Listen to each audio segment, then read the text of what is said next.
सन 2017 की जनगणना के अनुसार भारत में लगभग 17 करोड़ मुसलमान रहते हैं। 6वीं शताब्दी से लेकर 12वीं शताब्दी तक इस्लाम पूरी दुनिया में बहुत तेजी से फैला। यही कारण है कि आज दुनिया में इस्लाम के अनुयायी ज्यादा पाए जाते हैं। पाकिस्तान, मालदीव, इंडोनेशिया, अफगानिस्तान सहित 57 ऐसे देश हैं जो पूरी तरह से मुस्लिम देश के रूप में जाने जाते हैं। लेकिन आपको जानकर हैरानी होगी, धार्मिक स्वतंत्रता से लेकर अभिव्यक्ति की आजादी तक, यानी जितनी आजादी भारत में है उतनी आजादी किसी देश में नहीं है। भारत एक लोकतांत्रिक देश है जो संविधान से चलता है, लेकिन दुनिया भर में कई ऐसे भी देश है जहां हर समुदाय को पूर्ण रूप से स्वतंत्रता प्राप्त नहीं है। पूरी दुनिया में 47 ऐसे देश हैं जहां एक भी मुस्लिम नहीं है। इसके अलावा कुछ ऐसे भी देश हैं जहां मुसलमान तो रहते हैं मगर वहां कोई मस्जिद नहीं है। जी हाँ दोस्तों, आज हम बताएंगे आपको ऐसे देश के बारे में जहां मुस्लिम तो हैं मगर एक भी मस्जिद नहीं है। उससे पहले स्वागत है आपका हमारे चैनल हिंदुइज्म वर्ल्ड पर। आपसे निवेदन है, अगर आपने हमारे चैनल को अभी तक सब्सक्राइब नहीं किया है तो अभी सब्सक्राइब कर दें। दोस्तों, इस्लाम और ईसाई दो ऐसे धर्म है जो पूरी दुनिया में हर देश में पाए जाते हैं। जाहिर सी बात है, अगर इस धर्म के लोग वहाँ है तो इबादत की जगह भी होगी। मगर दोस्तों, कई ऐसे भी देश हैं जहाँ एक भी मस्जिद नहीं है। तो ऐसे में दोस्तों, वो कौन कौन से देश हैं जहाँ एक भी मस्जिद नहीं है? और यहाँ सबसे बड़ा सवाल ये है कि अगर वहाँ मस्जिद नहीं है तो वहाँ मुस्लिम अल्लाह की इबादत कैसे करते हैं? दोस्तों, पूरी दुनिया की आबादी लगभग 800 करोड़ के आसपास है, जिसमें मुसलमान की आबादी लगभग 190 करोड़ है। ऐसे में यहाँ कुछ ऐसे भी देश हैं जहाँ मुस्लिम आबादी होने के बावजूद एक भी मस्जिद नहीं है। ये सुनने में थोड़ा अटपटा लग सकता है मगर ये बात पूरी तरह से सच है, क्योंकि ओल्ड पॉपुलेशन रिपोर्ट की रिव्यू की माने वेटिकन सिटी के अलावा दुनिया में 47 ऐसे देश हैं जहाँ एक भी मुसलमान नहीं रहते हैं। एक Falkland island, cook island, Greenland, Solomon island और मोनाको, ये वो देश हैं जहां मुस्लिम आबादी बिल्कुल नहीं है। और जिस देश में मुस्लिम नहीं होंगे उस देश में मस्जिद होने का तो सवाल ही पैदा नहीं उठता। इसके बाद आपको बता दें, दुनिया में 3 ऐसे देश हैं जहां मुसलमान तो रहते हैं लेकिन वहां एक भी मस्जिद नहीं है। इसमें सबसे पहले नाम आता है हमारे पड़ोसी देश भूटान का। भूटान भारत के पूर्व में हिमालय में स्थित एक खूबसूरत देश है। भूटान को थर्ड ड्रैगन की भूमि के रूप में जाना जाता है। भूटान भारत का पड़ोसी और मित्र देश है।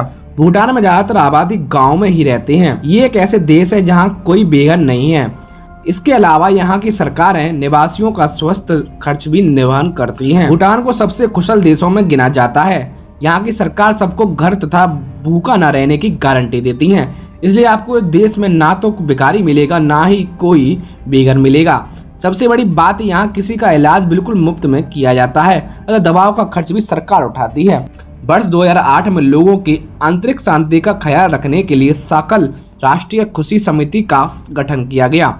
और तो और भूटान में एक खुशी मंत्रालय भी है जो सकल घरेलू खुशी को मापती है। कुल मिला के हम कह सकते हैं भूटान एशिया का सबसे खुशहाल देश है। यहाँ की कुल आबादी 7.5 लाख के आसपास है, जिसमें से करीब 7,000 लोग इस्लाम के अनुयायी हैं। परंतु इसके बावजूद यहाँ एक भी मस्जिद नहीं है और यहाँ ईसाई आबादी भी है, फिर भी यहाँ एक भी चर्च नहीं है। भूटान में लगभग 75% आबादी बौद्ध लोगों की है। यहाँ के बौद्ध ब्रजियान शाखा से संबंध रखते हैं और यहाँ के राजा भी इसी से संबंधित हैं। यहाँ मस्जिद और चर्च तो नहीं है, लेकिन आपके मन में ये सवाल उठ रहा होगा कि यहाँ पर एक भी हिंदू मंदिर है या नहीं। दोस्तों, इसका जवाब हम आपको आगे देंगे। सबसे पहले हम आपको बता दें, भूटान में आधिकारिक तौर पर बौद्ध धर्म तथा हिंदू धर्म को बाकायदा सरकारी मान्यता प्राप्त है। इसके अलावा यहाँ पर ईसाई तथा मुसलमानों को उनका कोई भी धार्मिक स्थल बनाने की इजाजत नहीं है। यहाँ के मुस्लिमों और ईसाइयों ने कई बार चर्च और मस्जिद बनाने के लिए अनुमति मांगी, लेकिन मस्जिद और चर्च बनाने के लिए यहाँ की सरकार ने कभी अनुमति नहीं दी। हालांकि धार्मिक तौर पर भूटान सभी को आज़ादी देता है। सरकार ने यहाँ के मुसलमानों को मस्जिद बनाने की इजाज़त नहीं दी, लेकिन वो अपने घर में अपने धार्मिक स्थल बना सकते हैं। इसलिए यहाँ के मुसलमानों ने अपने छत पर ही छोटी छोटी सी मीनार बना रखी हैं जहाँ वे अपनी नमाज पढ़ते हैं। इसी तरह ईसाई भी अपने घरों पर प्रार्थना करते हैं। भूटान में एक तरफ जहाँ एक भी मस्जिद चर्च नहीं है, वहीं दूसरी तरफ यहाँ कई हिंदू मंदिर हैं और बौद्ध मठ हैं। इस देश में हिंदुओं की आबादी लगभग 11.3% है। हिंदू मंदिर की बात करें तो यहाँ पर सबसे विशाल मंदिर भूटान की राजधानी थिम्पू में बना हुआ है। इस मंदिर में हिंदू देवी देवताओं की मूर्तियां हैं। यहाँ देश भर के हिंदू आते हैं और इसी के साथ यहाँ के स्थानीय बौद्ध भी इस मंदिर में आते हैं और पूजा अर्चना करते हैं। आपको बताते चले हैं कि 7वीं शताब्दी तक भूटान भारत के कुछ बिहार राजवंश का हिस्सा था, लेकिन बाद में यह अलग हो गया।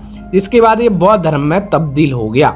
भूटान विदेशी लोगों तथा विदेशी देशों के लिए संकल्प बना रहा है। यही कारण है ये देश दुनिया से अलग रहा। वर्ष 1970 में पहली बार किसी विदेशी पर्यटक को यहाँ आने की इजाजत मिली गई थी। यहाँ के अधिकारी विदेशी प्रभाव को कड़ी नजर रखते हैं और लंबे समय तक यहाँ टेलीविजन और इंटरनेट पर प्रतिबंध लगा रहा। वर्ष 1999 में राजा द्वारा यह प्रतिबंध हटाया गया। यानी कि हम यह कह सकते हैं भूटान ऐसा आखिरी देश है जिसने टेलीविजन और इंटरनेट का इस्तेमाल सबसे बाद में शुरू किया। यहाँ विदेशी मुस्लिम घूमने आते हैं मगर उनके लिए कोई मस्जिद नहीं है। हालांकि यहाँ की सरकार ने एक प्रेयर करने की जगह बना दी है जिसमें 3 कमरे हैं जहाँ विदेशी धर्म जैसे मुस्लिम, सिख और ईसाई अपनी इबादत कर सकते हैं। भूटान विदेशी धार्मिकों को लेकर काफी सतर्क रहा है, इसलिए यहाँ बौद्ध धर्म और हिंदू धर्म के अलावा अन्य धर्म को मान्यता नहीं दी गई है। दोस्तों भूटान के अलावा शनोमोकिया और इस्टोनिया में भी एक भी मस्जिद नहीं है। मीडिया रिपोर्ट के अनुसार पिछले 10 सालों में इन दोनों देशों में मुस्लिम आबादी में बहुत अच्छी बढ़ोतरी हुई है और मस्जिद बनाने के लेकर कई बार विवाद भी हुए हैं, परंतु यहाँ की सरकारों ने सीधे मना कर दिया, हम यहाँ पर कोई भी मस्जिद नहीं बनाने देंगे। खास बात यह है कि भूटान की तरह ये दोनों देश भी खुशहाल देशों की लिस्ट में हैं। दोस्तों इस बारे में आपको क्या लगता है, अपनी राय कमेंट सेक्शन में जरूर दें। बाकी आज के लिए इतना ही, मिलते हैं जल्द नई वीडियो के साथ, तब तक के लिए जय श्री राम दोस्तों।